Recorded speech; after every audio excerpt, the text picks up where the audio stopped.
going? Yes. Streaming on Facebook Live, so I'm going to wait for the thumbs up. Good? Okay. So I'm Jennifer Moore. I'm the director here at the Carbon County Higher Education Center. Thank you all for coming tonight. This is our first 2026 primary election political forum. Tonight we get to hear from our Rawlins City Council candidates, so very exciting. Thank you to all of the candidates for joining us. We appreciate your time and your effort to run for office. It's really putting yourselves out there. So thank you for doing that and all the work that you either are doing or will be doing. Thank you all. Thank you also to all of you who are in attendance here and on Facebook Live. Thanks to the community for sending in questions too. We've gotten some good questions for tonight's forum. Just a couple of announcements. A reminder, the primary election takes place on Tuesday, August 18th. Absentee voting begins on July 21st. Our next primary election forum will take place on Tuesday, July 14th for Carbon County candidates. That'll be here in this room as well and on Facebook Live. Hope you'll join us to learn about those candidates as well. And then a few introductions. So we have some higher ed staff here helping with this evening. So Janet Garcia is our community engagement coordinator. She's running our Facebook Live. The forum will also be uploaded to our YouTube page after. So, and we'll put it on our website. Karen Webster is in the back in the black. She is our timer. Corey's going to explain her, well, it's kind of self-explanatory, but you'll hear more about that in a minute. And then Corey Hudson, if you want to come up. Corey Hudson is our student services specialist, and she is our moderator for this evening. So thank you all for your help with this, and without any further ado, I'll turn it over to Corey. Thanks, guys. All right, thanks again for joining us. We appreciate candidates, audience, everyone who showed up tonight.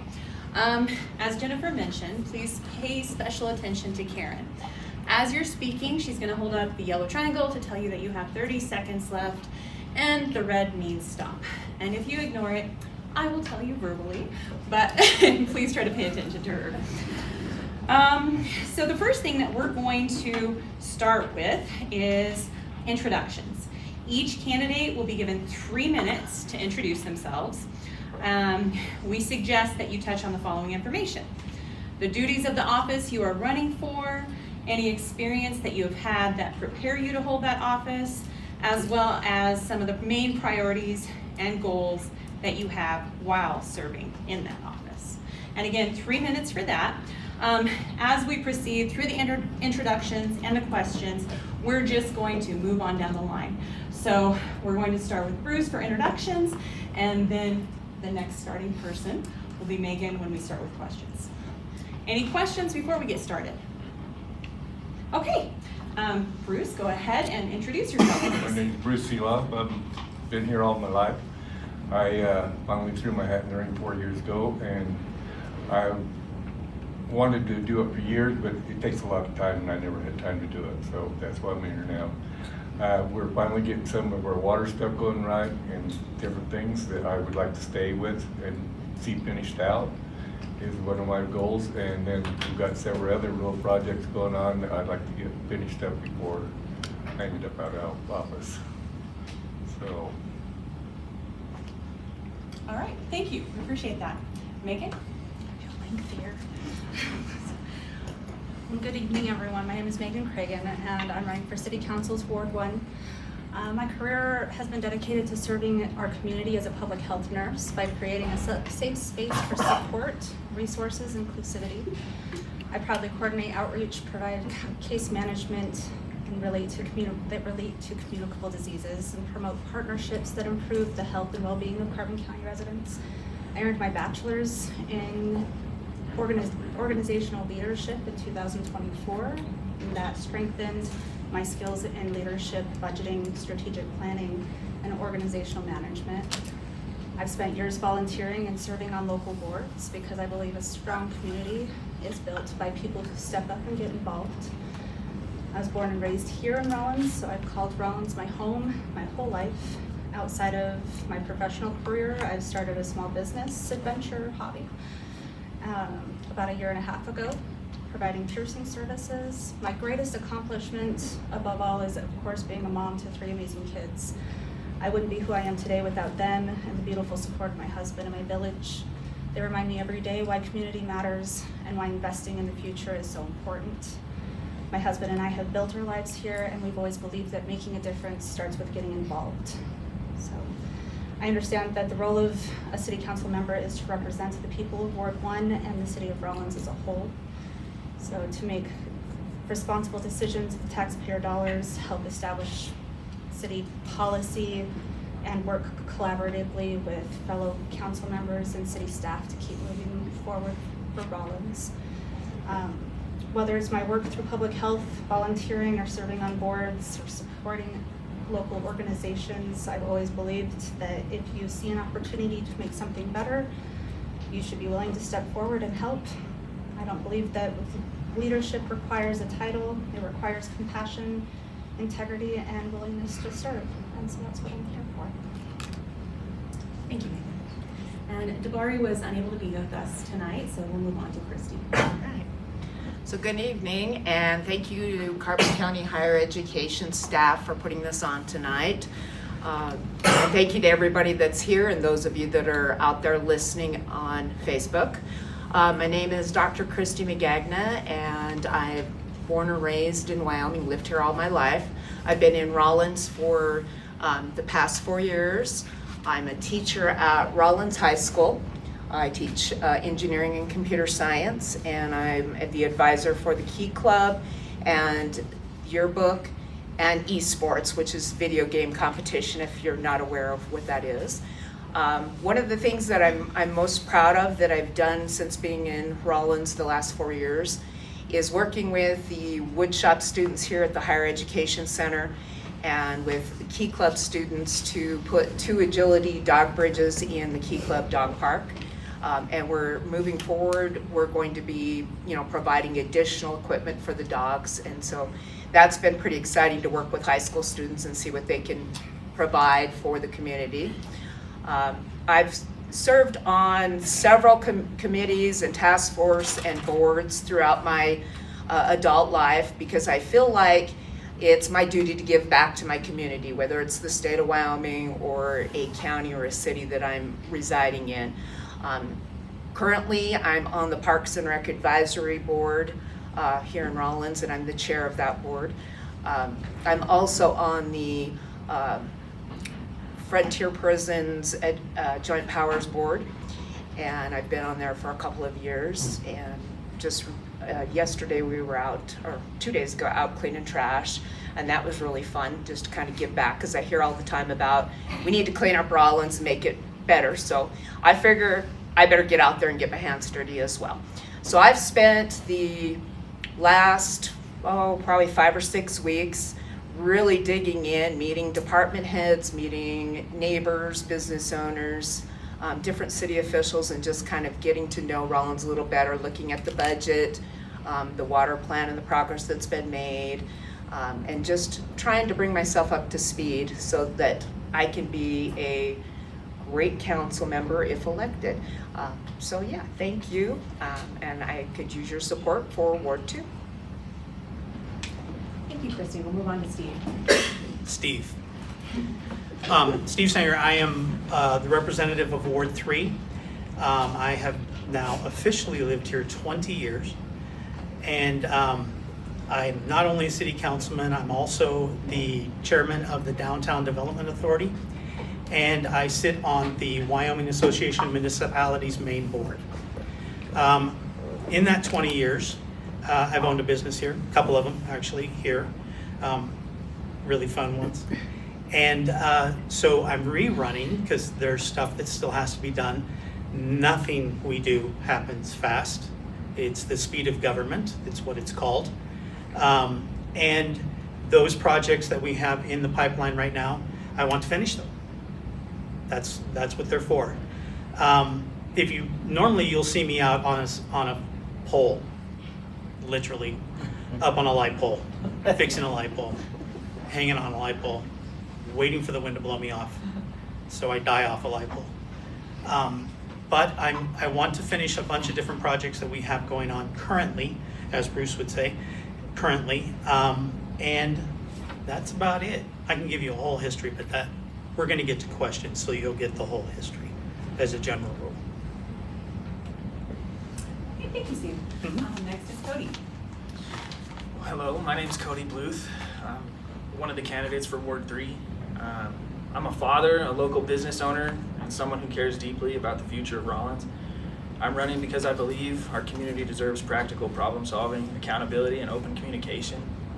The duty of a council member is not just to show up and vote, but it's to listen to the residents, understand the issues, review budgets and ordinances carefully, ask good questions, and make decisions that protect the long-term health of the city.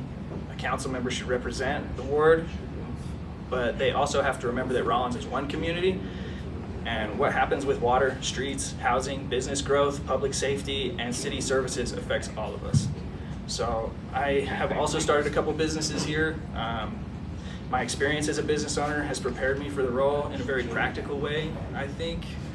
In construction, you have to manage budgets, schedules, materials, workers, customers, and unexpected problems, for sure. You have to communicate clearly, be honest when something changes, and find solutions instead of excuses. Those are the same habits I would bring to the city council.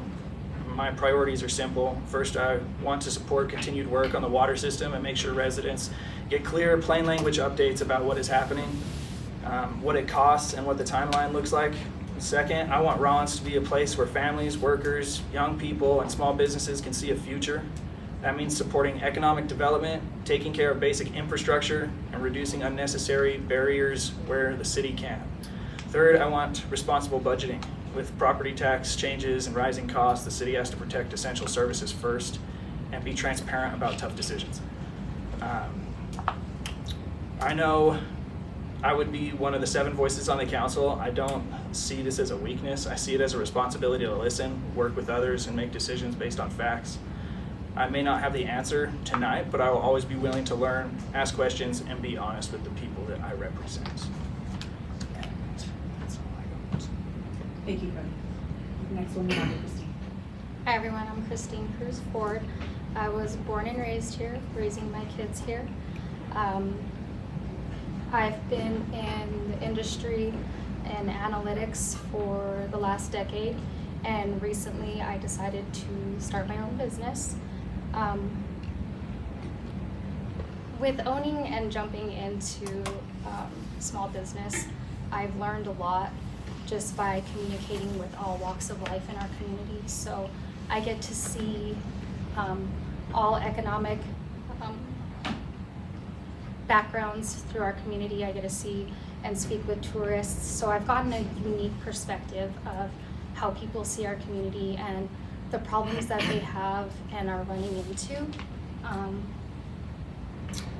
With my experience, with my leadership, I feel like I have an ability to communicate and bridge those gaps. If elected, my priority is going to be to ensure water infrastructure, and those plans are being followed through because they're our plans. And I want to prepare Rawlins for the future. And I especially want to foster that open line of communication so the community always knows where we stand, why we're voting the way that we're voting, and I want to keep Rawlins strong for generations to come. Thank you, Christine. Next one, move on to Michelle. All right. Good evening, and thank you all for coming tonight.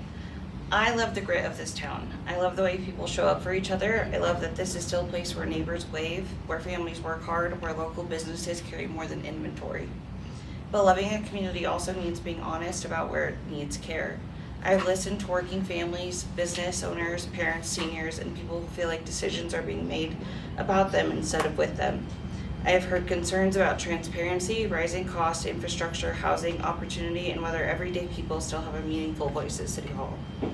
I also want to say this with respect to anyone who has served the City Council and anyone willing to put their name forward as a candidate has chosen to step into a role that is not easy.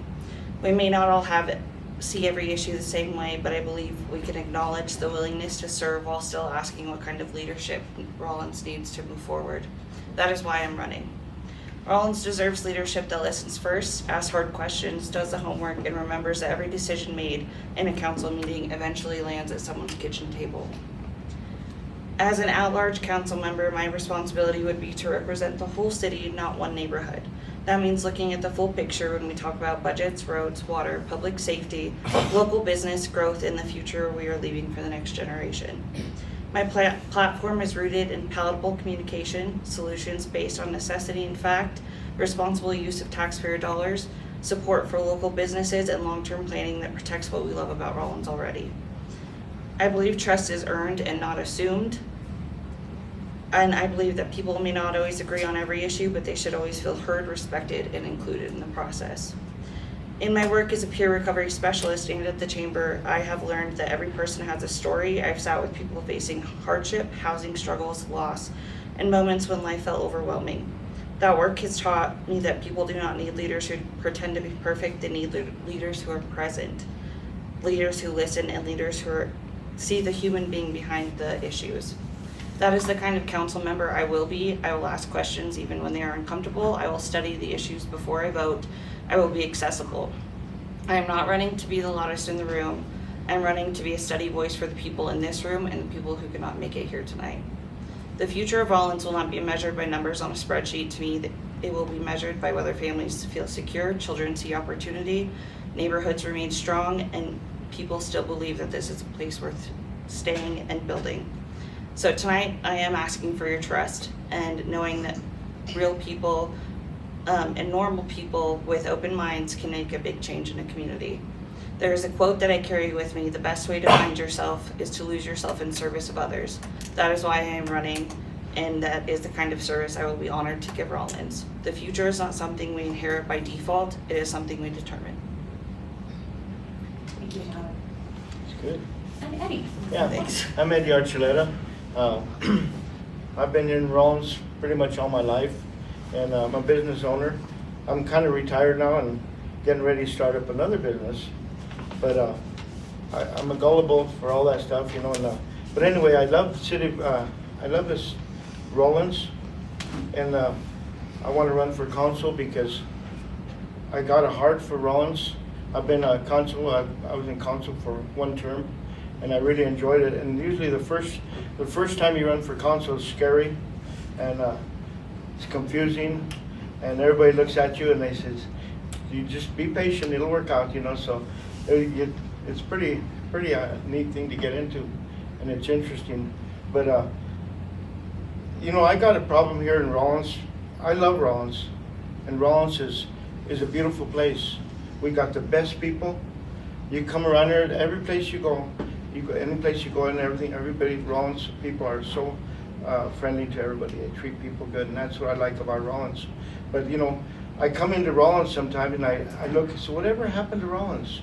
I come in here and I drive down the highway and I look and I say, oh my God. And you know, people look and they says, this is Rawlins? You know, we got weeds all over the place, businesses that are torn down. You go up there, it looks like a ghost town in some areas. And I look at Rawlins and I say, we need to do something about this. And you know, I can't do it alone either. You know, we're as council, whoever wins, together we work together and we try to help one another, bring it together. But I think Rawlins needs an uplift, and I think everybody needs to team up. And I would like to see the people in Rawlins, businesses in Rawlins, everything clean around their buildings, clean around their houses. Not just go downtown and say it's clean, but you go into the neighborhoods, and you know, I hate to say it, but the city owns a lot of properties. I think they own like 90 properties. That I'm not sure, don't quote me on that, but I go down there and there's a lot of them there where I live, and they're a mess. So everywhere you look around, it's a mess. We need to clean it up. And you know, I want to see the water problems straightened out here. I would like to, how can I say this? Okay, I would like to work along with Steve and everybody else and the rest of the council that voted to try to get this water thing solved.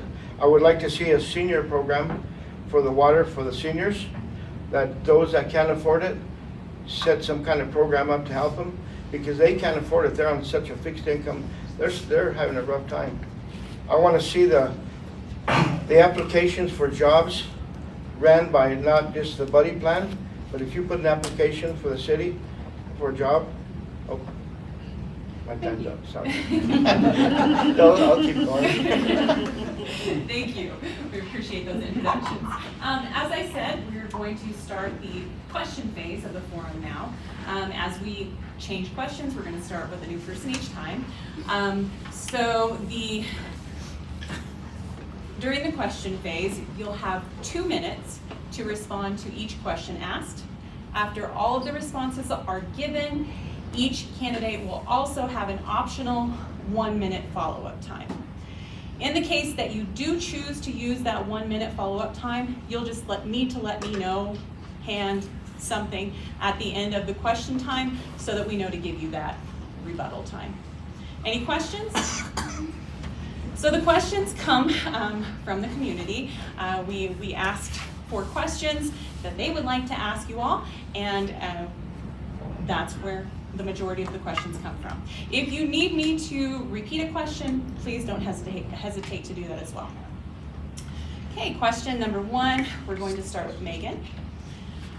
What do you believe is the single greatest challenge facing Rawlins? If elected, how will you work with your council members to address this challenge and ensure that this challenge is prioritized in the budget? I think there could be a lot of argument as to what the number one problem that Rawlins is facing. Depends on who you ask and where their motives lie. But I think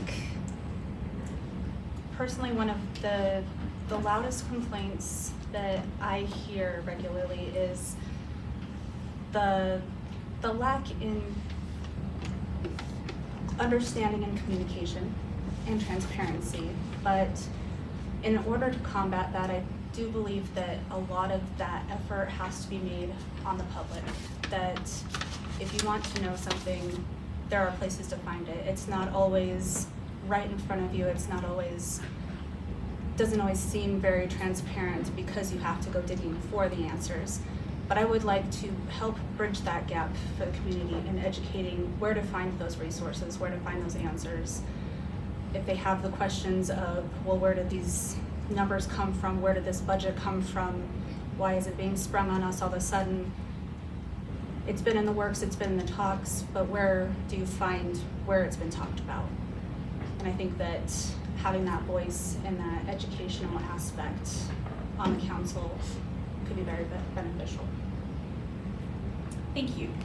If that answered that. And Christy, same question to you. It's a very loaded question. There's a lot of things that I could talk about. I think the one thing that comes to mind is we could do a better job of telling our story about the good things that happen in Rawlins, the events that we've got going on, the businesses that we have, just all the things that you can do, the wonderful schools that we have. Just everybody works so hard and is so proud of Rawlins. We just need to get more people to come. Growing up in Wyoming, not living in Rawlins for most of my life, this was the place you stopped on the way to Laramie to a football game. You'd stop, use the restroom, go to McDonald's, but didn't get to see the beauty of Rawlins. And so I think that if we can tell the story of Rawlins and let people know all the events that we've got going on, all the good things that we've got, maybe they'll stay longer. They'll go to the Frontier Prison. They will stop at the museum. They'll go to the library. They'll check out our schools and maybe fall in love with Rawlins and want to raise a family here, like I'm doing now. I'm making this home. So I think that's challenging, but that's also something that takes a lot of teamwork. It takes a lot more than just the city council. It takes the community to want that and to want people to come here. And we've got to start with telling the story and making sure that we have a beautiful community for them to visit. And a lot of things can be done without a lot of money, so the budget constraints wouldn't be an issue because we've got a lot of grants and a lot of local nonprofits and things that will help tell that story in the community. So I think that's a challenge ahead, because if we can get the people to come, they'll stay. And they'll spend money, and that'll be tax revenues. We hope. We always hope. We hope. And on to you. Thank you, Christy. Same question for you, Steve. So if I said water, would we agree? And The reason that I say that is water, we live in a desert. Water is the fundamental thing that we need to have. And by the way, we have a lot of it. We have a lot of water. We have an infrastructure problem. How many of you own a car that's 104 years old right now? Nobody? Okay. Water heater? No. Phone? Our spring boxes are 104 years old. They were built in 1922.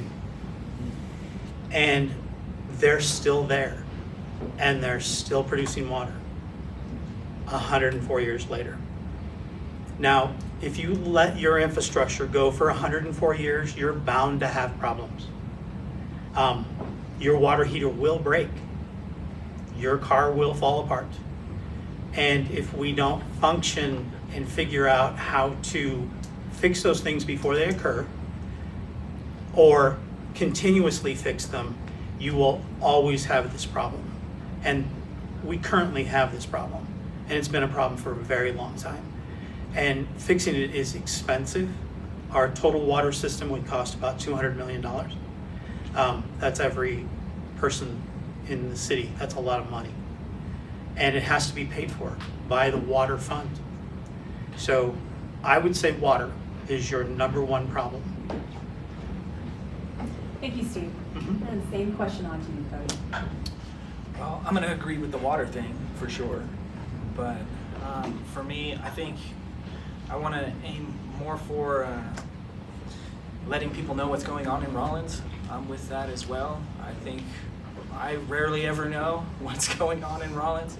You have to stay up with up to date with some of the social media platforms and whatnot. And so I think there's better ways to get things out there and make Rawlins fun, especially for the youth. They need to have something to look forward to and see a future here. And so other than that, that's all I have. Thank you, Cody. And on to you, Christy. I agree with Steve. Our water infrastructure is our biggest challenge and it is our biggest priority. I know that when I spoke with Cody and Flora, they have a water master plan. So we really need to just pay attention and as a city council make sure that we're following through with what we already have planned. I know that they have a 5 and 10 year plan. And you know, speaking with them, I got to learn a lot about what's actually going on, where they're at in the processes. So it was interesting because I had those concerns as well as, you know, the rest of the community. And, you know, I think that with sometimes, I don't want to say the lack of transparency, we don't know necessarily what's happening behind the scenes. So my other thing is that we need to be more transparent. So 1 to 2 parts on that. But yeah, finding the grants, utilizing those to the best of our ability, you know, dealing with the professionals here and listening. Yeah, forgot what I was gonna say. Thank you, Christine. And on to you, Shannon. Yes, so this is a 2-part question. The first question I would like to answer, I think that the one overall big problem in Rawlins is not just one problem. I think that it's a 3-tiered problem. I think that it's a transparency problem, a water infrastructure problem because of the rising costs, but I also believe I think they all factor into each other. I think that the third problem is the population is dying. I don't think that we are utilizing the things that we have in this town to our fullest potential. Like our corridor and how it's one of the largest in the United States. We're not capitalizing on that enough to bring people in, to bring in tax dollars. I think that we are relying too heavily on just grants and taxpayer money to fix our water infrastructure problem, and that our water infrastructure is so old. And I don't know the plans. I don't know the 5-year or 10-year plan, and neither do the rest of us. That is the transparency problem. And I was shown how to use board docs gracefully by Myra, and Myra has done a great job with the socials and trying to get information out, which I think is a heaven sent. But I do believe that there are more ways to do it.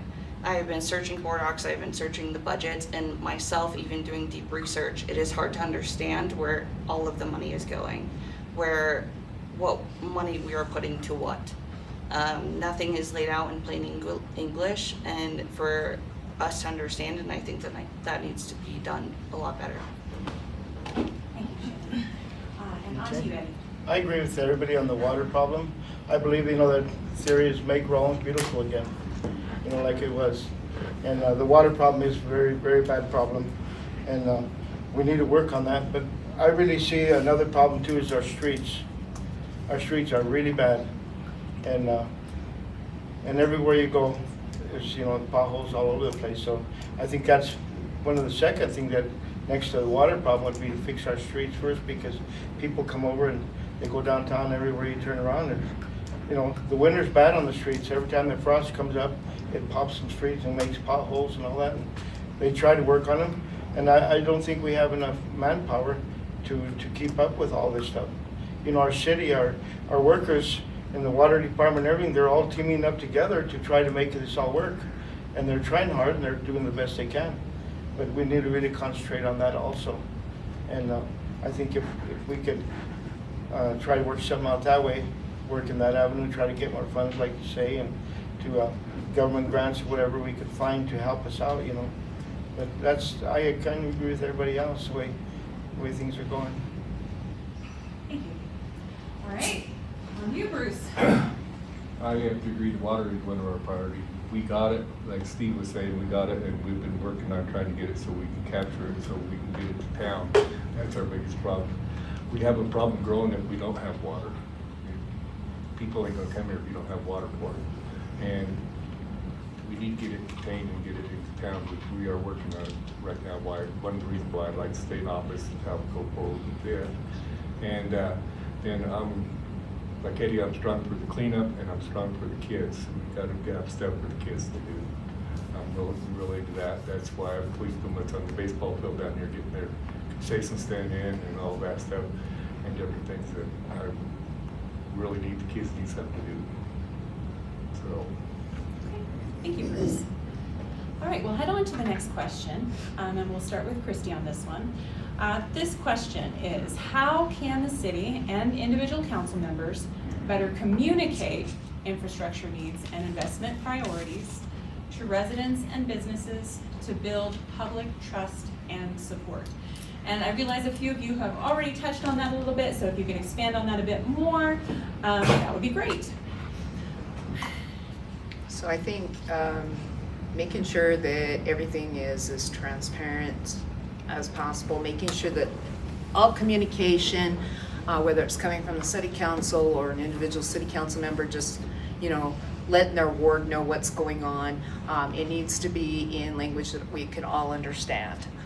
Making sure that we can find documents that maybe we want to review, just knowing everything that's out there. I started after each of the city council meetings I've been visiting, just putting a brief synopsis in, it's my opinion, my words, but I've been putting it out there to let people know just kind of, hey, what happened at the city council meeting, because maybe you couldn't attend or you didn't know how to find the recordings or didn't have time to watch those. And I think more of that kind of communication is going to go far. I think the city's doing a great job now, but it can always be better. I think as an individual in Ward 2, one of the things that I would be committed to is having, for lack of a better term, coffee dates with everybody. Show up at, I've got a social that I'm going to be doing later this month, ice cream social at Rob Roy Park. If I want people just to show up and get to know me, I want to get to know my neighbors, and just see what the issues are out there, and let everybody know that I'm here, I'm listening, I'm learning, and I'm trying to lead for a better Rawlins, because that is so important. And that's kind of my campaign, is the listen, the learn, and the lead for a better Rawlins. So. Thank you, Christy. And on to you, Steve. This is a tough one. This could be a 3-hour conversation. And I say that because it's very, very in depth. We built our water system in a 2-year period of time, and then it served us for over 100 years. So it's a difficult thing because you can't do anything without the water. You need the water to grow. you have to decide you want to grow, and then everybody has to pull that wagon that way. Sometimes that doesn't seem to be the case, where we're trying to get going all in the same direction. Myra does an outstanding job. If you need information, just call that phone number. She will tell you what you want to know. And sometimes it's not what you want to know. And that's just the facts as they are. I think that we sit in such a unique place. We sit right on I-80. We connect to the north. We connect east and west. But when you're coming into our town, you have to drive by 21 billboards that are falling down from the Flying J until the first exit, and then you have to drive by another 20 of them going the other way that are also the same. So we have strikes against us before you even get inside the city limits. So if we look to go outside of there, that would probably be a good idea to clear up some of that before you even come into town. I saw the sign. Thanks, Steve. And we'll move on to you, Cody. Well, on a transparency note, I come from a software background, and there's definitely ways to make systems to make things more transparent for everyone. I think that there's multiple ways. So, I don't really have anything. I don't know too much about all the water issues and whatnot. I'm not too up to date on all that yet. So, just leave it there. Thank you. And Christine. Can you say the question again? Sure. How can the city and individual council members better communicate infrastructure needs and investment priorities to residents and businesses to build public trust and support?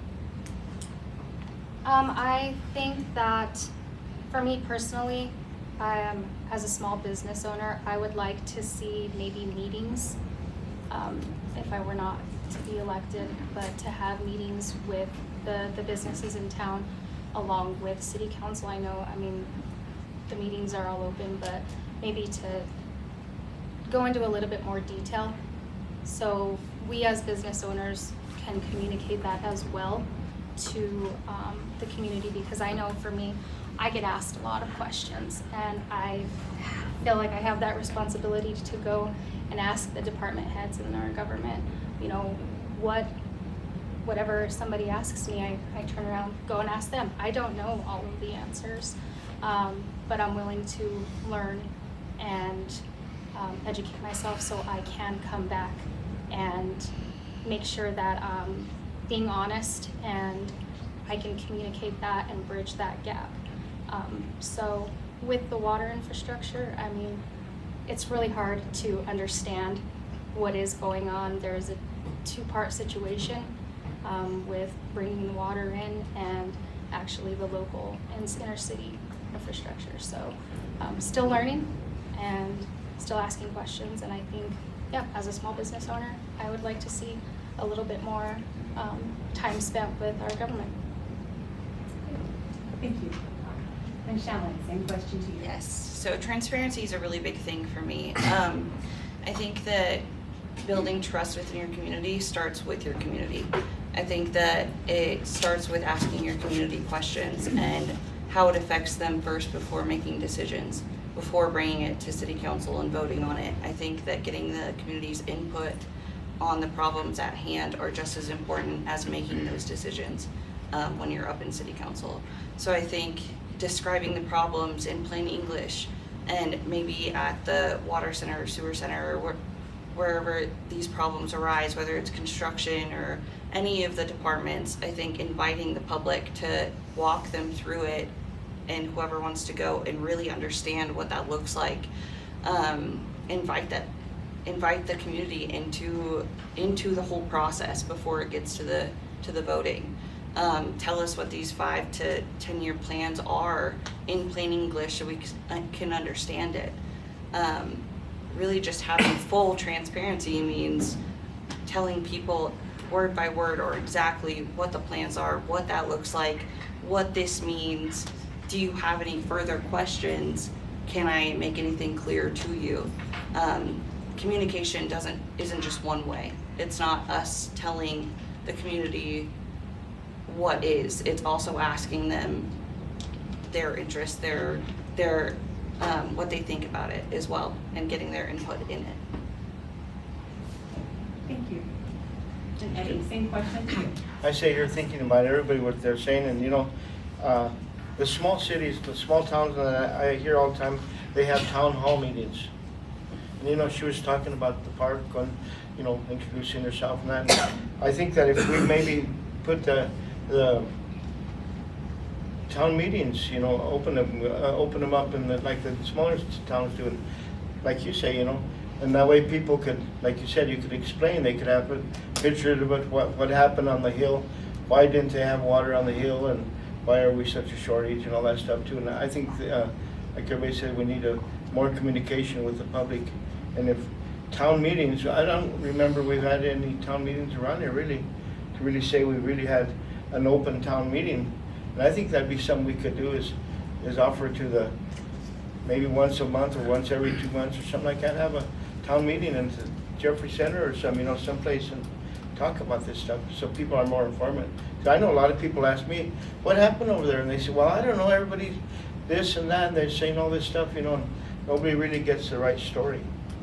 So I think that's what you were saying, you know, just good communication, and I think it'd be nice to have it some town meetings.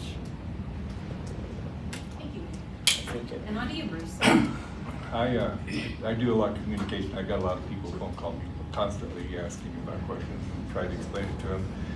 I try to explain where they can find out what's going on. And it is amazing, a lot of people you talk to, after you talk to them, they understand what's going on, but when they first call you, they are confused. And that, so, you know, just getting it out there so they know what's the right way, what's going on, and that helps a bunch. Myra's helped a whole bunch with all this modern day technology and everything, that we can get step out a lot better, and that you know, people are more informed than what they used to be. But the other thing, I just love to talk to people either coming to the meetings or watching us on Facebook and stuff.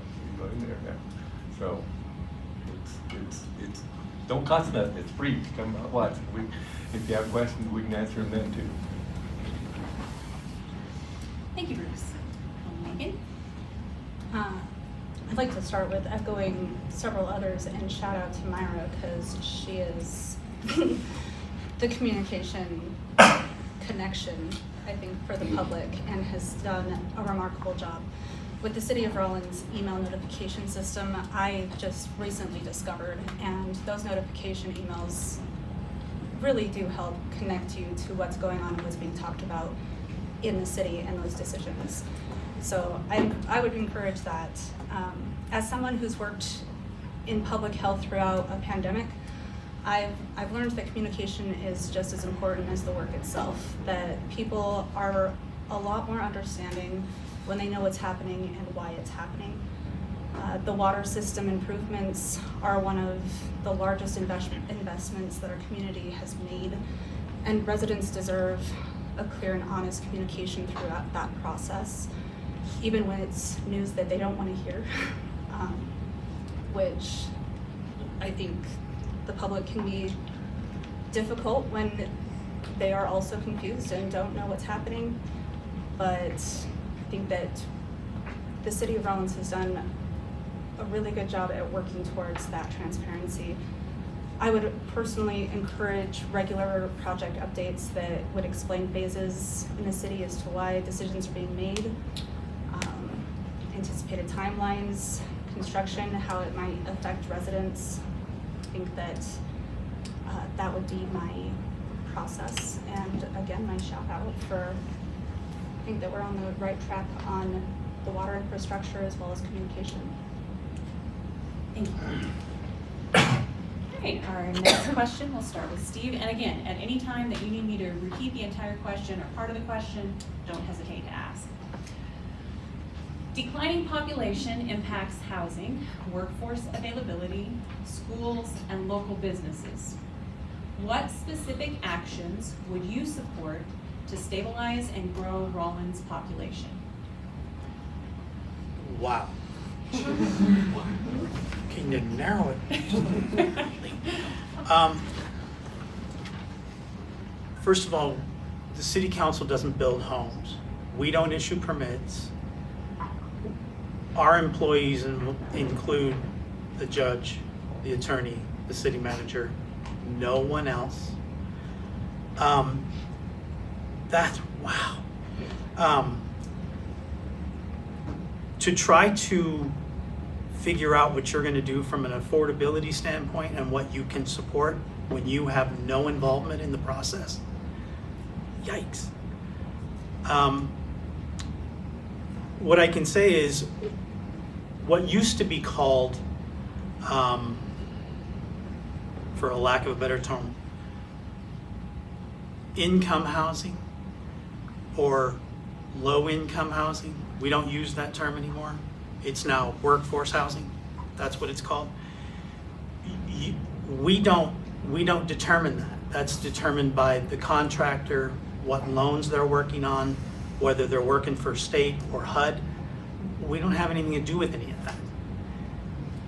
Can we support it? Sure, we can eliminate a lot of the red tape that creates this problem of where it takes us forever to get through some of these issues, but actual support, you can't fund it, you can't support it, that's tough.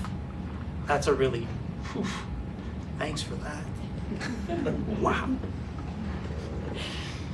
Man. Cody, we'll pass that along to you. Well, I'm not sure really how to answer that one. Can I get a repeat, honestly? Sure. Declining population impacts housing, workforce availability, schools, and local businesses. What specific actions would you support to stabilize and grow Rawlins' population? That is a hard one. Well, like Steve said, cutting red tape. Being a contractor, there's a lot of red tape. So we could improve the permit process for sure. Lots of red tape there. Other than that, it's a hard one. It's going to take a lot of communication and hard work, making sure processes are built for the right things. So. Thank you, Cody. And Christine, on to you. If Steve can't answer that, I'm gonna try.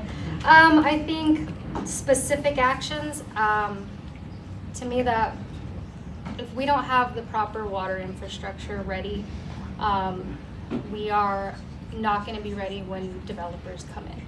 So my biggest priority specifically would just be to pound in, support what's already being done, and finding ways to make it more fiscally, I guess the word would be, make it less on the community to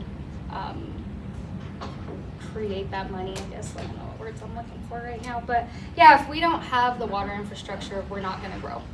You know, I think that we have lots of resources available that we're not utilizing, but in the end, if we don't have water, we're not gonna do anything.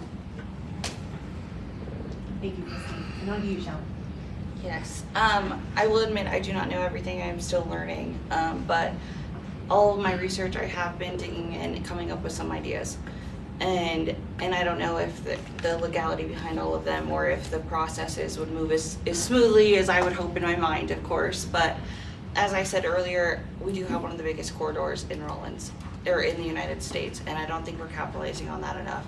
I do know through my research that the city owns at least 25 to 26 plots of vacant land. I'm not sure what they're being used for or if there are plans for them, because of course I can't find that information. But I do think that if we were somehow able to prepackage and permit those and aggressively seek after larger corporations or businesses that are trying to break into rural communities, which I've researched and there are some, that could grow our population and our jobs, job openings. And I also do think that it would be a good benefit to the water infrastructure problem, because there would be more people to carry the load, to be able to get that more cost efficient for people, more people to pay the taxes that are already rising or the utility bills that are rising, to be able to afford more of that, that water infrastructure problem. I think that working with DDA and the tourism and the Uplift Rawlins all of those department heads, it's a team. It's a team effort, and we're all gonna have to put it in together to be able to come up with these ideas and be able to get more people in here. Thank you, Sean. All right, Eddie.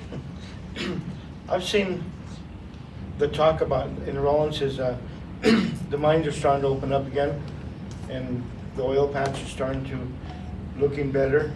And I hear stories about in the news about the coal industry and all this stuff coming in. So that's a lot of good things happening there because this is the area where it's all going to happen.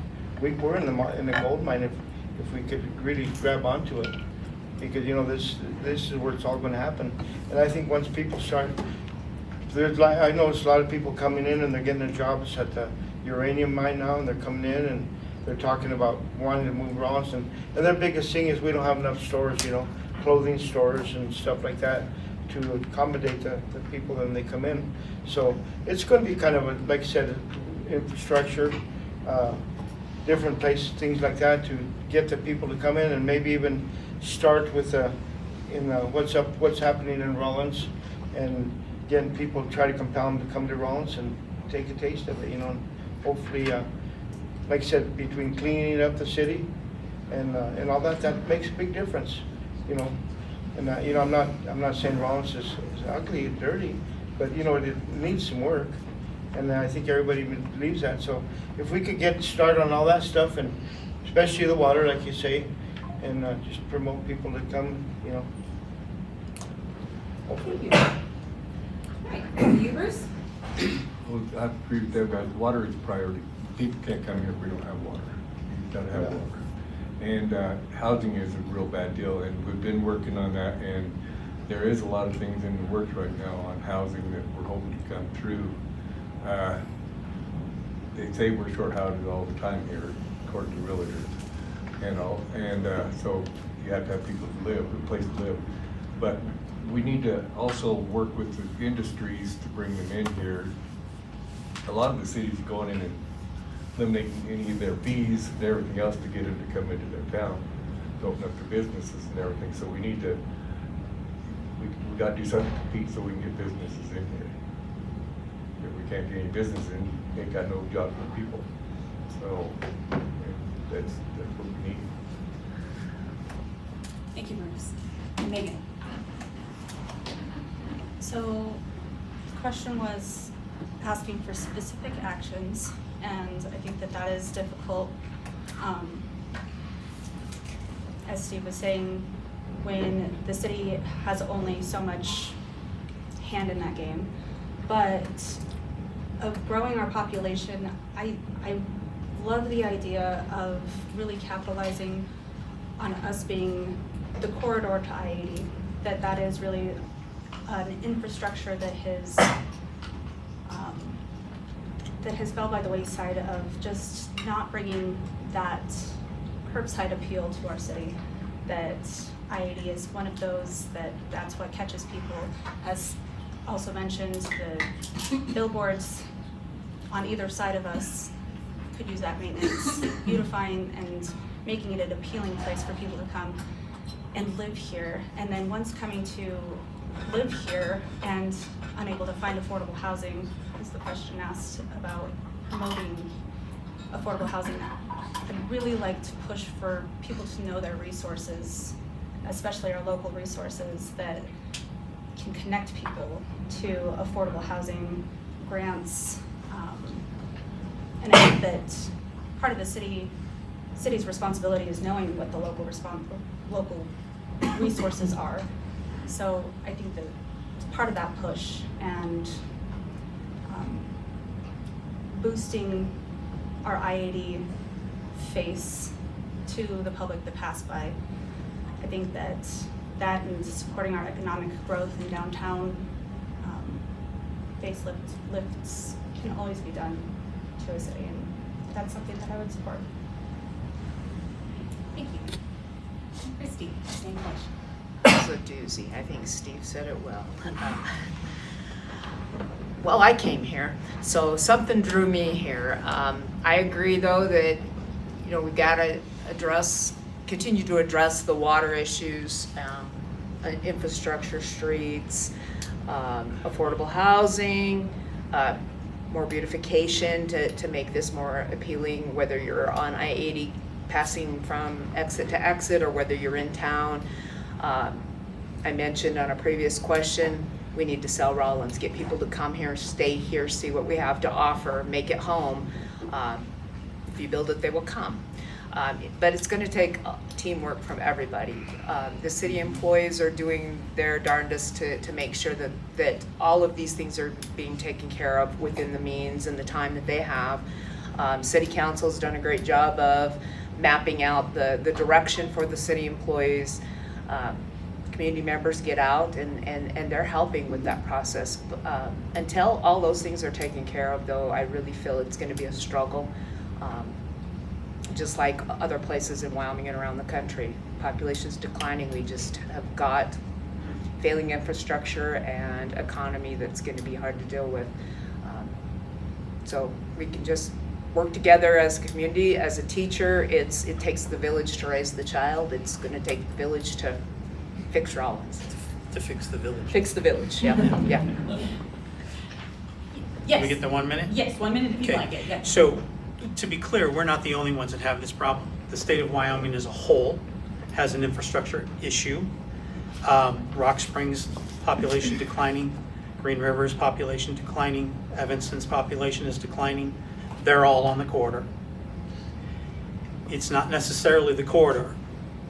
It's getting them to come off the roadway and drive more than 1 mile beyond all the stuff that they have to see to get to your downtown or any other part.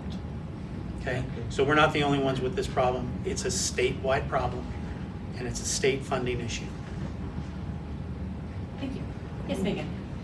I'd like to elaborate on that, but it's been my soapbox when talking to people in the community about why specifically Ward 1 that I'm running for, that is Ward 1, that Ward 1 is the face of that corridor, of that mile of getting into town to see the downtown, to go to the dog park, to go to all of the infrastructures. So to really advocate or be able to advocate for that Ward 1 boost in morale of beautifying or structure or anything like in that sense, that I think that Ward 1 is, when you ask people, they're not even 100% sure what ward they're in, but or that Ward 1 is just south side. But I'd like for people to better know where those boundaries are, because that is the 1 mile to get downtown and support that soapbox. Yes. Shannon. Yeah, I just wanted to elaborate as well. I do think that it is about more than getting people to just drive the interstate and about coming into town, but I do think that aggressively seeking after businesses that are along that route is going to help people stay in town. I think it's going to give people a reason to stop, and it's going to give people more time to shop here, to spend Rawlins dollars here, rather than going to Laramie or Casper, and it's still gonna take the strain off of the water infrastructure. I don't think because the water infrastructure is an immediate thing that we should throw our hands up and say we can't get anybody here. We need to look at both problems at the same time. Thank you. Is there anyone else that would like to use their 1 minute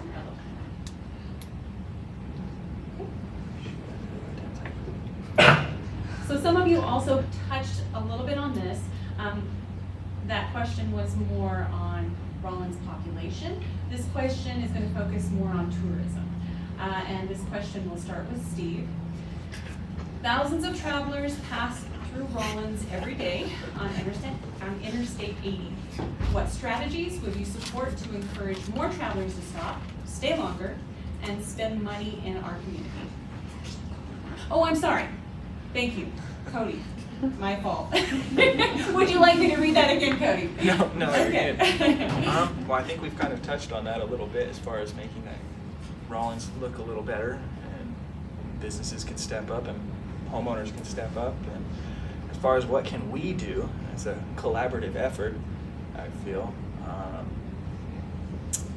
Make Rawlins great again. I mean, you see trash all over the place. I mean, they just did something the other day where a group of people got together, went down there and started taking care of business. So I think more stuff like that needs to be happening for sure. Other than that, that's all I got. All right, Christine. Can you say that again? Sure. Thousands of travelers pass through Rawlins every day on Interstate 80. What strategies would you support to encourage more travelers to stop, stay longer, and spend money in our community? Like currently, we have halfway days going on this upcoming weekend.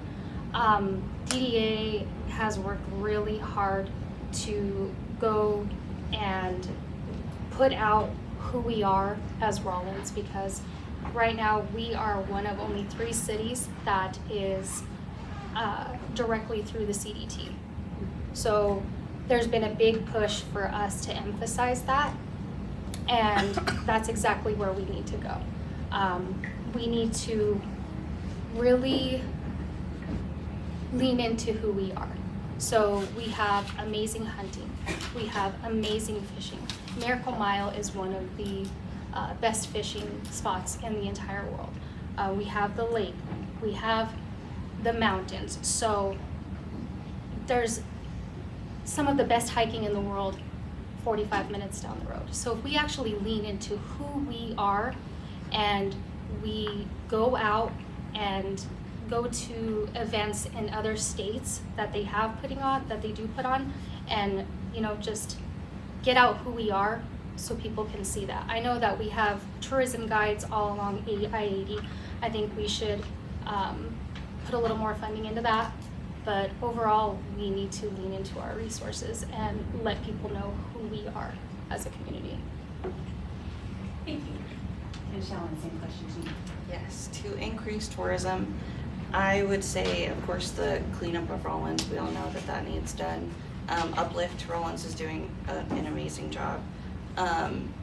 Putting out our events more, having more events, more family-oriented events, having more things for families to do here, more family-oriented events, whether that's, I don't know, an arcade or the sky's the limit. But I think just having more family-oriented things, especially around the holidays, I've heard a lot. There's not a whole lot going on. I know Saratoga had a lot to do with the 4th of July. We had a fireworks show, which was great, but I think that just having those close moments with your family in a community that you feel good in, that you want to stay in, is also going to bring people from outside of town.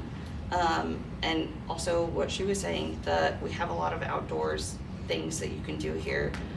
Just offering that more, getting the word out more, and just having big events, honestly. And they don't have to be super expensive. If the boards come together, the city comes together, we figure out ways to fund it together through partnerships. I think that it could be something to look into for families. Thank you. And on to you, Mike.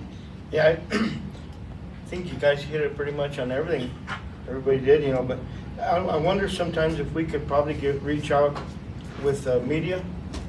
Like once in a while I'm looking at TV and they have the PBS channel and stuff like that, and they really come up with some good stuff, and they say what's happening in different communities and all that stuff. And if maybe we could get involved in some of that stuff to where they could do advertisement and say we got a lot to offer in Rome. We got a lot of property. You could build a place here and make it, a lot of, like you said, a lot of places to do, go hiking and everything. But if we could get in there in some kind of advertisement, I think that might help a lot too, to enlighten it some more too. Thank you. And Bruce? Well, one of our biggest problems is advertising. And I don't know what all the right answers are with the modern day and everything else. I brought up like on a golf course, you stop the golf courses along the highway, we could advertise them, and we got a golf course now. Because people would drive down the highway and stop to play golf. Golf to do and different stuff, but we gotta have more advertisements so people know we're here. And more cleanness. When they drive into town, they want to look and say, I don't want to go on here, I want to turn around and leave, and get it cleaned up so that it's welcoming to people to come in and look around. So it's a big deal to me. So Okay, thanks, Bruce. Megan? I love this question because tourism is something close to my heart that I've passionately advocated for the Wyoming Frontier Prison historic site for 23 years. I started off as a baby tour guide my year before my freshman year. So I now serve on the Joint Powers Board. So it is a place that holds a spot for me, and I think is one of those gems of Rawlins that should be really just capitalized and invested in more so than what it is. As a Joint Powers Board, it was created because they didn't want to tear it down. It was too expensive. The city didn't want it, the county didn't want it, so we have to share it because it's too expensive to tear it down. And so from that, as it was stated in the question, that thousands of tourists come through Rawlins to see the prison. Not just the prison, but they come for the tours and they stay for the downtown events. And I think that DDA has done an amazing job at really capitalizing on the CDT and where we are on that trail, that's something that we can really pull in a lot of that tourism, that now is the time. Summertime should be for rest, but it's not. At least not when it comes to city and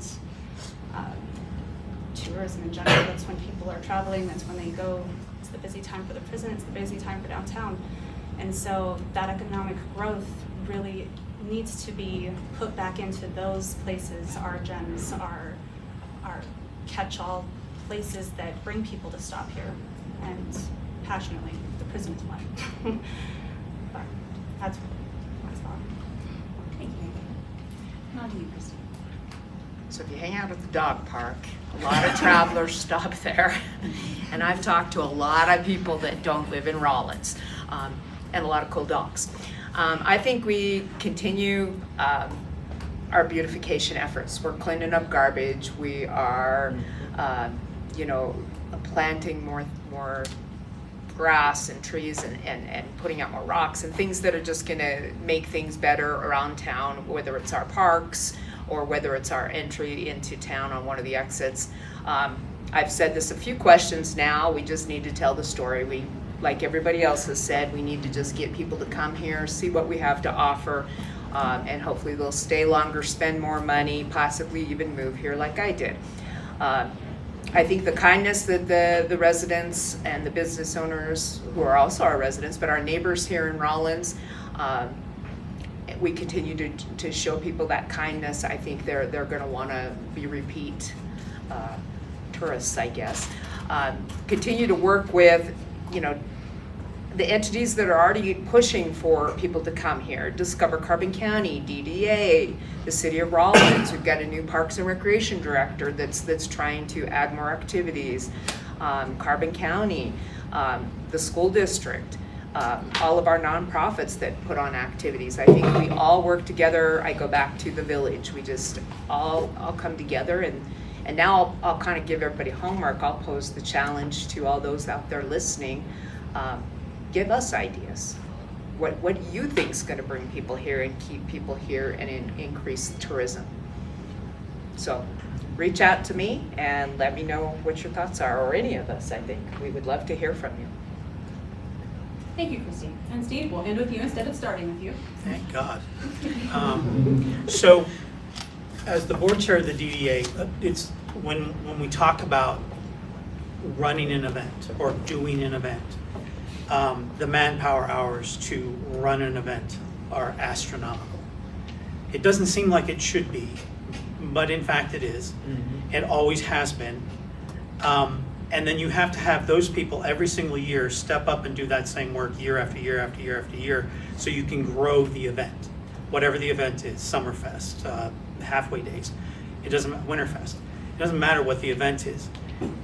But what ends up happening is you end up with 4 or 5 people who run everything, because they're the ones that step up. This is a community call out. You need to show up to help us do that so that we can grow an event. We don't have the big ball of yarn that sits at the end of the street. The people drive in to see the big ball of yarn or the huge rocking chair.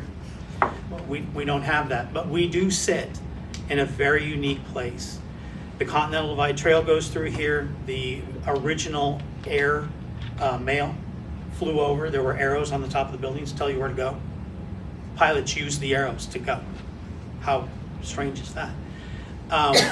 We have I-80, we have Route 66. There are so many things that come through here. The bike trail that comes out of Washington, Oregon area. So there's a lot of opportunities from this one event. And it's going to take support from the community to do it over and over and over again to continue to grow it. Great timing. Okay. Thank you all. Any rebuttal plan? Yes, Megan. I just wanted to, I loved calling out the public.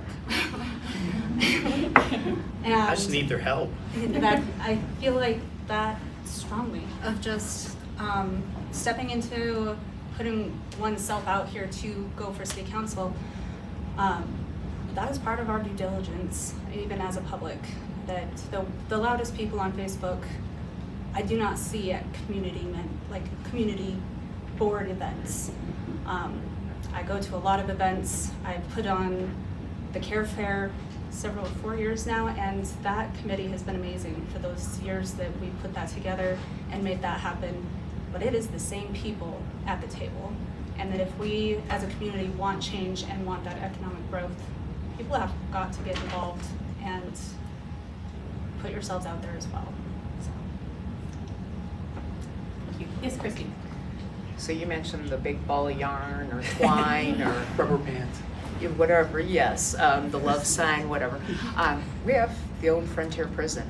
And I mean, when I think of Rawlins, that's what comes to mind first. So we do have the ball of yarn. We just need to do a better job of letting people know, hey, come see that. And then, hey, by the way, there's all these other things around it. Because that is Rawlins. That's it. Yes, Steve. Not a rebuttal, but I want to carry on with what you're saying. When a person stays overnight, one person stays overnight in Rawlins, Wyoming, that's $167 to the city. One person. So if you have a family of 4, do the math. That happens. If you can get them to stay 1 day or 2 days longer than they were, you generate a lot of income. How many are you up to now? 17,000 for the year yet? Well, you'll get there by. Okay. Yeah. About Yes, that? we'll get Yeah. there. So that's 17,000 times 176 bucks. That's a chunk of money. What a great asset to have. Thank you. Anyone else? Okay, we will move on to our next question, and our next question starts with Christine. Many of our sidewalks are not wheelchair accessible. They're broken or have no ramps. I've seen some work being done downtown. What would you do to make Rawlins more accessible so wheelchair users can get out of the busy streets? My first thing would be to ask our residents where those biggest areas are. I've got pictures if you want them. My wife actually forwarded some of them out to you, yes. And Steve, you've seen a lot of those pictures too. I have. Okay, go ahead, Christine. Good to know. I mean, if that were, it's obviously an issue. I'd love to communicate with you. I'd love to talk with you about that. I know that for my store, I've made sure and measured to make sure that you guys are able to come in and move about in a manner which is safe for you. So if that is an issue, it definitely needs to be taken up right away. So I know for me, I would probably contact Cody Dill and see if they have something already in the works. If not, then I would communicate with you and bridge that gap between you and Cody so we can all get together and come up with some solutions that are gonna work for you. That's all I got. Thanks, Christine. On to you, Shalyn. Yes, I actually have something drafted in my notes that I was going to take to city council about this already. But I would suggest inviting city council members or the people, the powers that be that do take care of the sidewalks to simply go on a walk with you or with the people that are having a hard time commuting the sidewalks.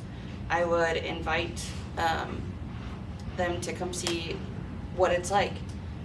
so that we can take it serious. I know, I did see that there were 2 areas downtown that have been fixed that were a part of the pictures, which I actually just told my my partner. I was like, oh, they're getting fixed. Great. I'll have to take that part out of my note. But and I want to thank you also, both of you, for trusting me to advocate for you on that as well. Did she send you the new pictures where they'd actually gotten fixed? Or do we still have to? Not yet, no, but I did see it for myself. But that's what I would do. I would invite them to go take a walk with people that are having a hard time commuting, because as much as the beautification is of downtown, the safety of getting to and from for not just one community member, but all community members is the most important thing. So just hearing people out, looking at the problems tangibly right in front of you, instead of just hearing it by mouth. Thank you. Eddie? And I noticed a lot of that stuff has already been taken care of, especially right around the bump outs, how they fixed them up. They're really nice now. You could really go in there and get in around that. And I noticed there in front of the old French church there, that sidewalk was really bad.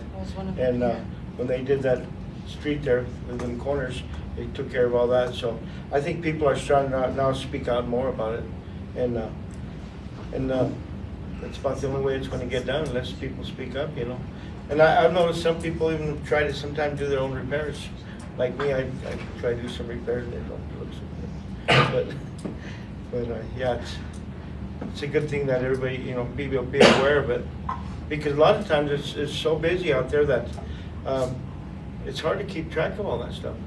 So you got word of mouth and people talking, then they'll get them, be able to get to it. Thank you. Bruce? Well, myself, I have no problem with any of you reaching out to me and telling me a spot that needs fixed. I am a big push every year of getting the sidewalks swept all down at the ends of town, all the gravel off of them. Is that you? I greatly appreciate Yes, I'm really big into that because I know you guys have a problem with gravel. I know a lot of people in wheelchairs. I know how hard it is. And the one across from Skyline, they're supposed to be getting that chunk of sidewalk fixed there. I'm already on it. And might as well go out in the underpass on the south side. That's all supposed to be taken care of here directly. It's on the list to be done. So, but if there's any other spots, let me know and we'll see what we can do about getting them fixed. So that's the biggest problem. A lot of us don't know. It's like a war zone. Oh yeah, there's a lot of places, yeah. So yeah, I see you around all the time and I know how it is. Like I said, I know a lot of people in it. Like I say, gravel I know is a real bad problem too.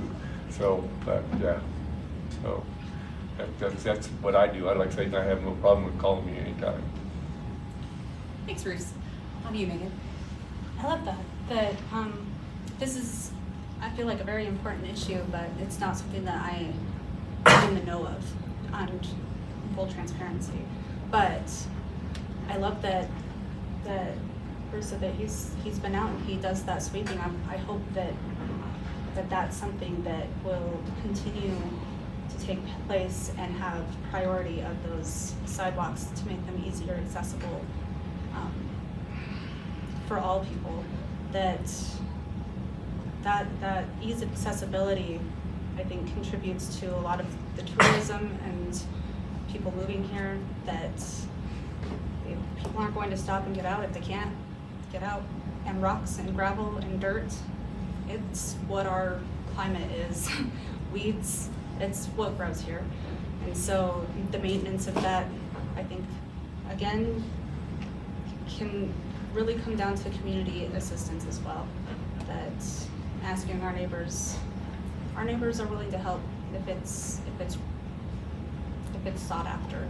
We have a great community of people who are willing to do whatever they can to help others who are in need.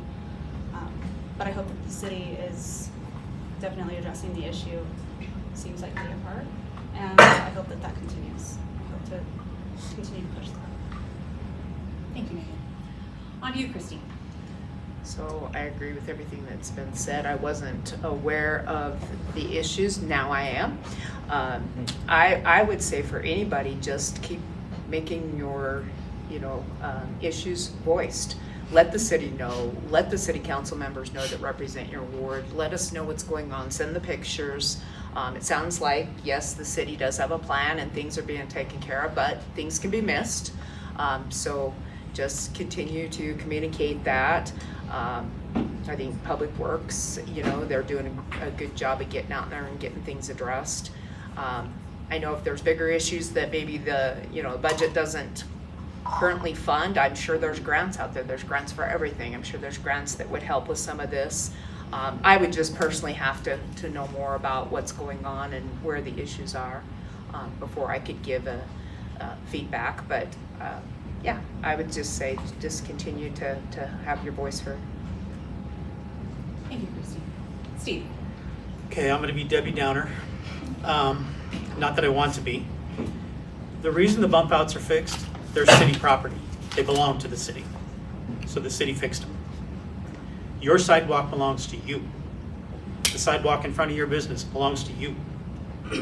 And if it has to be fixed, that's on you. It's not on us. It's not on the city. They can't come and do it. It's your private property. So remember that. If someone trips and falls in front of your house, that's your insurance.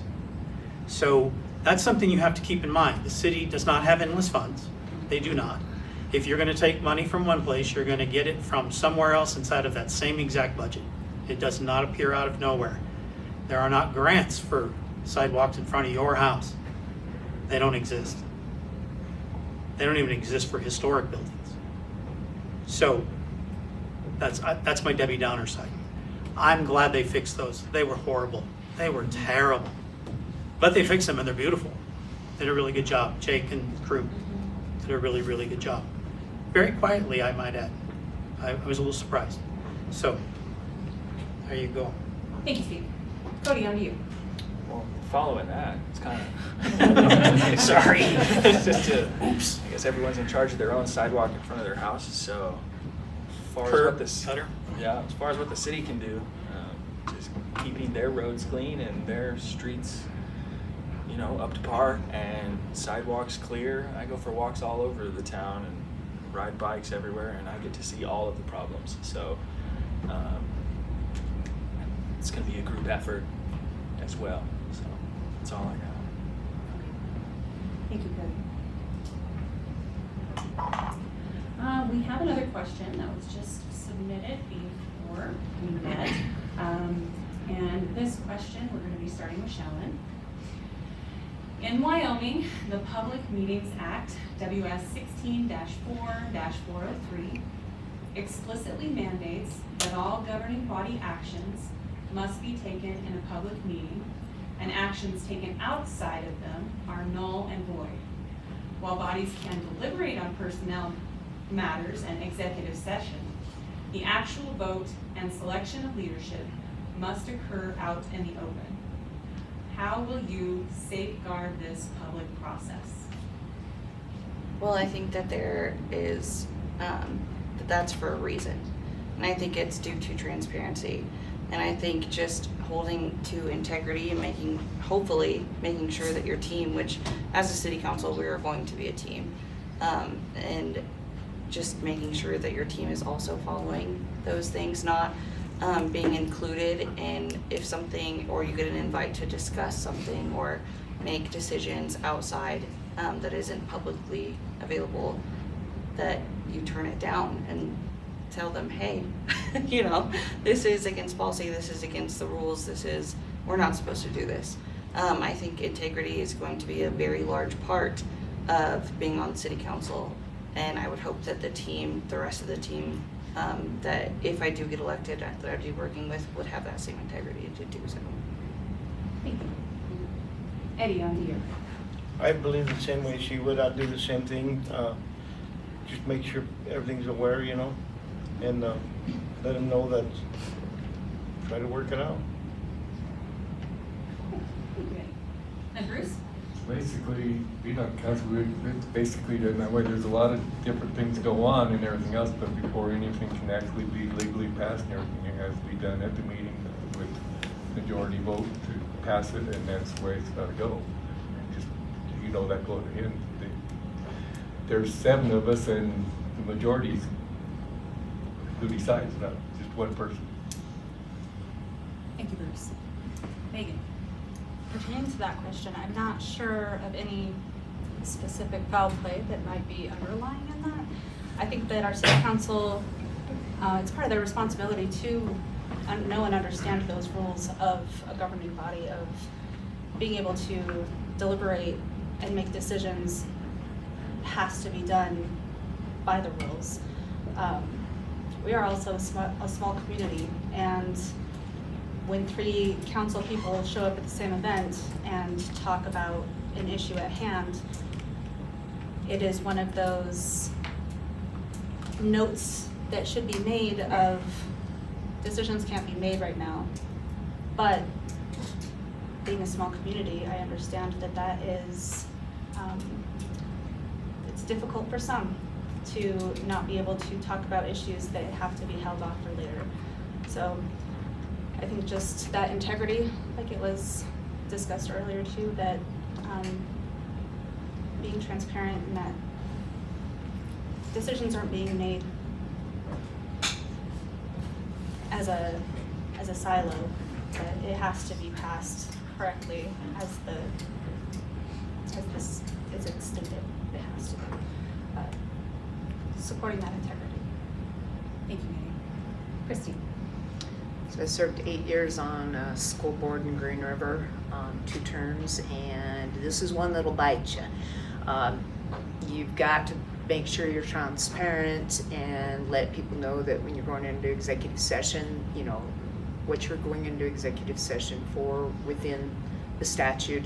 I believe there's something like 7 reasons that you can go in, you know, personnel, legal, acquiring land, those kinds of things.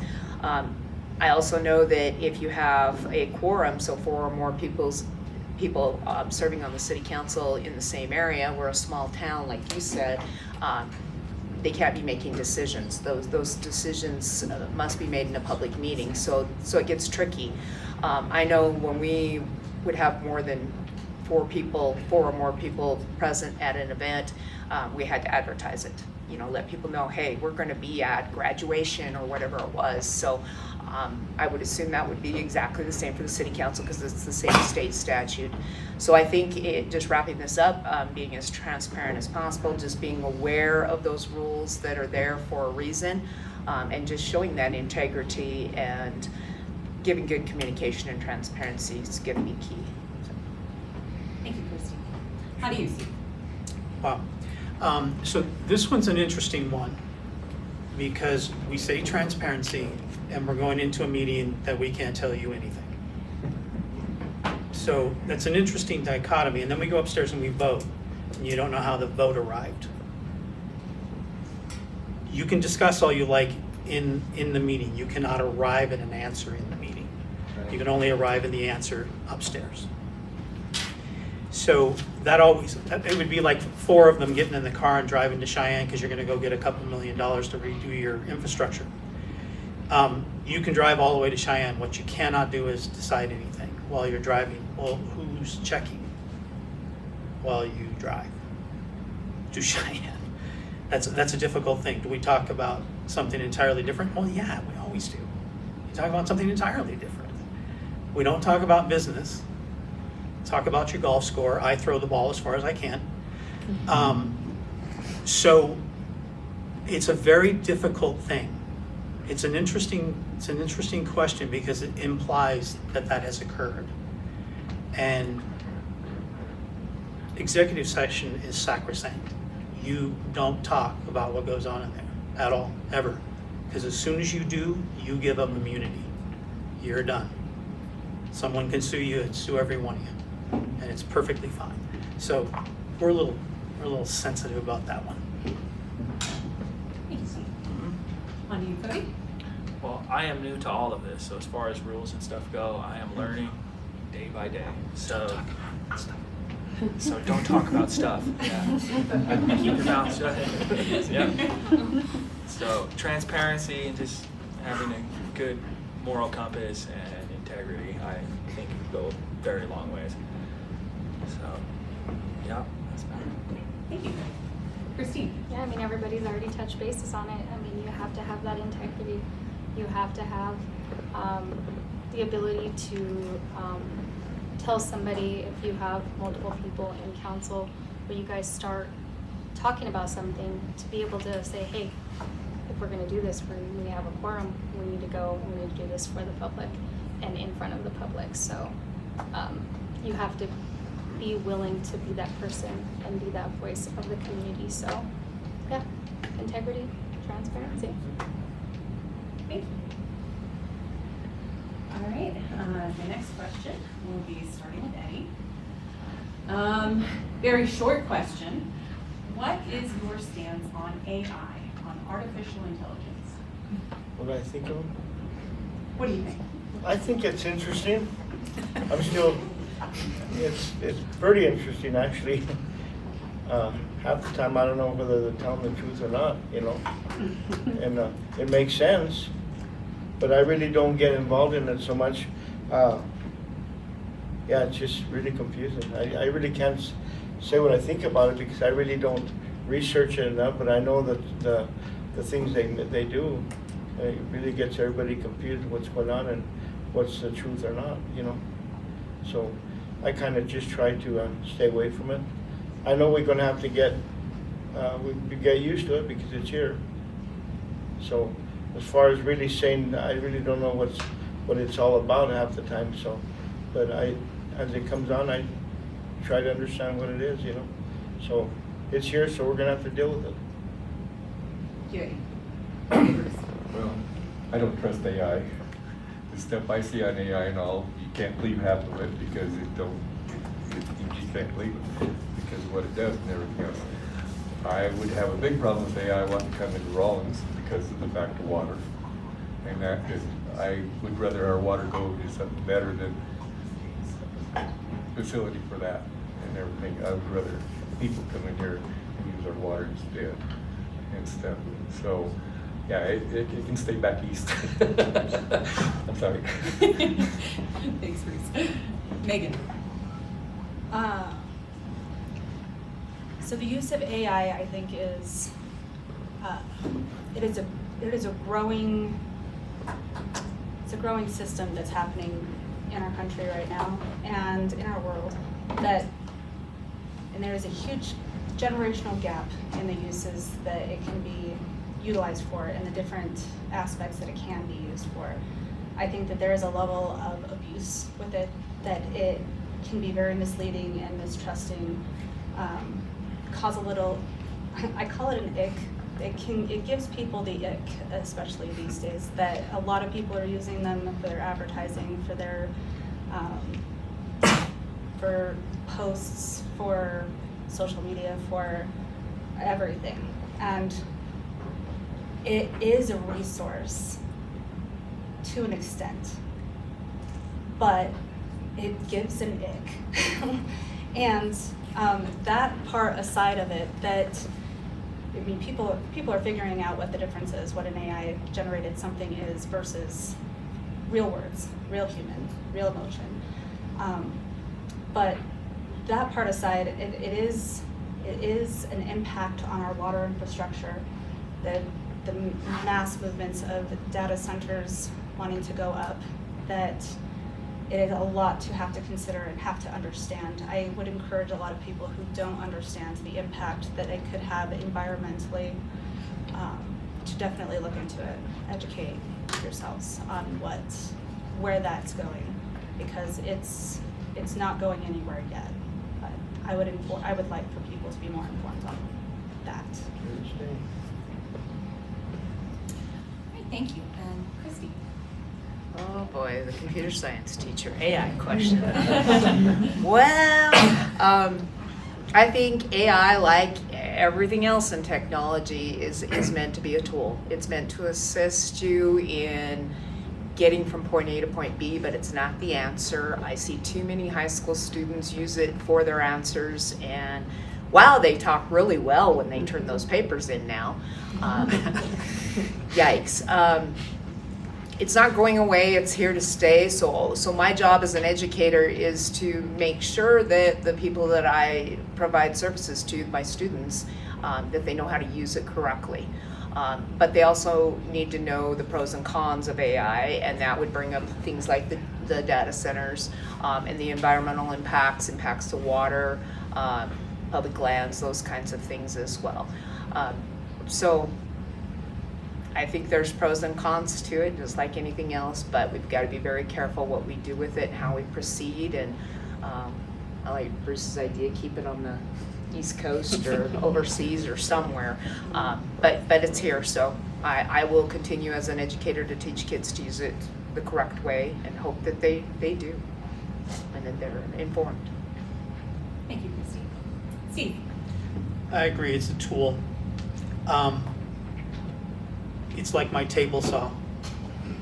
It cuts wood really nice. It cuts other stuff too, usually my finger.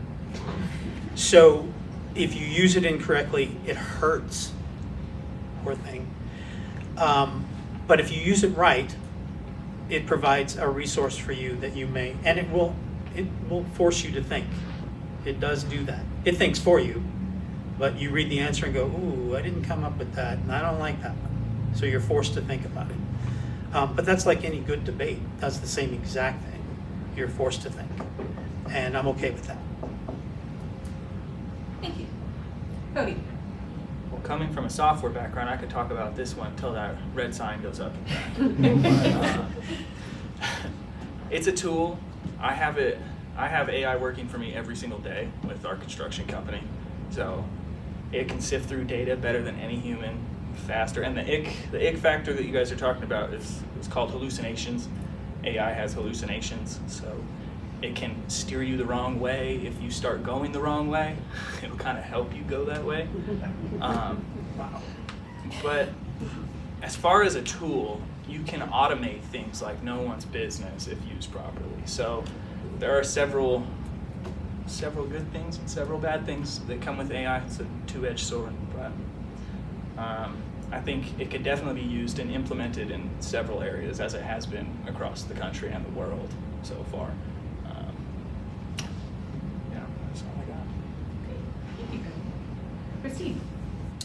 I mean, AI is here to stay. When computers came out, people were worried about that. Technology changes constantly. It is a resource, it is a tool. I use it every day in my store. You know, I don't know what something is. I look it up on Google, I look it up in ChatGPT so I can price things accordingly to Rawlins. There are parameters that you can set to help, you know, so I do use it as a resource. I've also looked and spent a lot of time looking at data centers and what types of data centers are created. There's not just one specific data center. There's data centers that use 50 million gallons of water a day. There's also data centers that use 230,000 gallons of water in 6 months. So if it is an opportunity to come here, I think we would have to consider it, but we would have to set those parameters on us on protecting our environment, protecting our power, our resources. So it's something to definitely look into, but like I say, there is an environmental impact, but that's something that I just love looking into. So, but yeah, I do use it every day, and that's something that is going to be around. Thank you. Shelley? This is kind of a tricky one because, like you said, it is a double-edged sword. Do I think that AI is genius? I think it's groundbreaking. Yes. There are obviously complications that come with it, and I think that most of us would be lying if we said that we didn't use it at some point in our lives or on the day-to-day. Because it is faster. It is, I mean, it can do a lot of things for you. If you live a very busy life, it can be very helpful. But also, like McAgnes says, using it responsibly, I think is the key, because it is here to stay. It's not going anywhere. We can't fight it. This is a big movement, right? And everyone all over the world is using AI. So it's not going anywhere anytime soon, and it's going to keep progressing and getting bigger. So I think learning those parameters, learning how to use it, setting boundaries within yourself as well so that you can still creatively think, I think is very important. That is one downside that I've seen with people is they heavily rely on AI, which I don't think is healthy mentally or in anyone's life. So just learning how to use it responsibly, because it can be a great tool. So we are almost at the time for closing. Before closing, we're going to ask that all of you take 1 minute to tell us anything else you'd like to add, or whatever you would like to leave us with. So for that, we're going to start with Bruce. Well, like I kind of said before, my main goal for 4 more years, I'd like to do 4 more years before I get out, is I've already started pressing for the cleanup on the east or west end of Rawlins this year. We're supposed to get all of our right-of-ways cleaned up this year. I want to see that all done. I was big on getting the controllers in for the cemetery out here so we can get automation controlling our sprinklers instead of manpower going out there to save our manpower. And that I want to see all that done so we get our cemetery back up in shape like it should be. And the cleaning up of Rawlins is a big deal on my side. So that's my big push. Thank you, Bruce. Megan. I'd like to use a little bit of my time of, is anybody in the room in Ward 1? One person, two, my husband doesn't count. So the lack of turnout for Ward 1 is one of my bigger concerns, is that they have one of the lowest turnouts for voting. So if you know somebody who lives in Ward 1, get them out to vote. Get them out to have a voice and encourage others to understand the voting process. Encourage them to understand the candidates that they are voting for and their values and their goals, because the turnout is what gets the people in the positions you want them and the results that you get. So given that there is 2 people, 3, 4 people in Ward 1 here, hopefully more are watching. Shout out. Thank you, Megan. Christine. All right, I would like to thank everybody that showed up tonight and hung with us. That's great. And those that are watching this or will watch it later, thank you. And wow, those were some interesting questions. So I thank those who turned those questions in. You made a lot of us think. I thought I've learned a lot over the last 5 or 6 weeks, but I think I have about 5 or 6 more years of learning to do, and probably won't know anything then. So I want to hear from everybody. I know I'm representing, hoping to be elected for Ward 2, but I want to hear from everybody. July 19th, 6:30 to 8 p.m. Rob Roy, I'm going to provide ice cream for anybody that wants to just come and have a conversation. I don't care if you're Ward 2 or not, because once we're on the council, we really are making decisions for everybody in Rawlins. So before I get the stop sign, how about Ward 2? Ward 2 in here? All right, a few more. All right, yay. So definitely want to see all of you there. Come get some ice cream. So, thank you. Thank you, Christy. On to you, Steve. What kind of ice cream? What do you want? I'll have it back. Loose tracks, what do you need? Really? I could. Okay. We'll talk. Okay. So I'm like Bruce, nothing happens fast in government. So all of the projects that we have that we're working on, they take time. They take the historical knowledge of how they came about. And that's generally the biggest problem that we have is 30 seconds already? I shouldn't have asked about this. It was on purpose. So I just want to get them finished. And I'm working on one project that I think all of you will find very interesting, but I'll do that later. After ice cream. Cody. Just thank you all for coming. I got nothing really to add. So. Thanks, Cody. Christine. Public speaking is not my greatest, asset here, but I think that I thrive when it's one-on-one and when I'm in the community. And I studied and I was ready for all these questions, and when it came to me, I just blanked out. So I was pretty quiet all night. But I will say that when it comes to where I'm an asset is I can network, I can speak to humility and I can talk with people, and I feel like people are comfortable talking to me. So, yeah. I also want to thank everybody for coming tonight and all of you that are watching as well. I was super nervous to come here. So this is my first time running, and it is nerve-wracking, but I do think that it's very much worth it. And I just want to say to everybody here and everybody watching that I am going to put in the work, and that you can come to me now and not just if I get elected.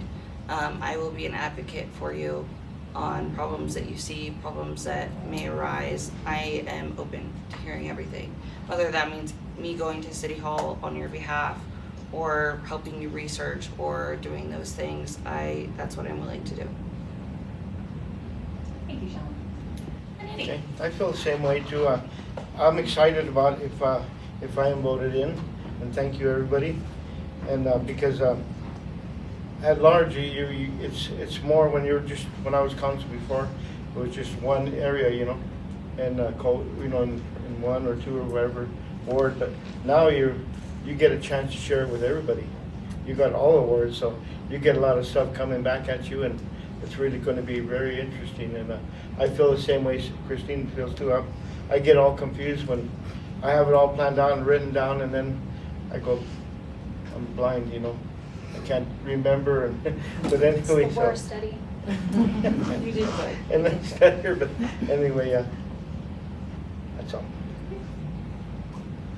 Well, thank you. We want to say thank you again to all the candidates who came, our audience members who are here in person, and those that are attending online. We greatly appreciate your participation. Remember, knowledge is power, and we encourage you to use all of this knowledge when you go to vote. So make sure that you take that step as well in the next election. Thank you again to everyone. Have a good evening.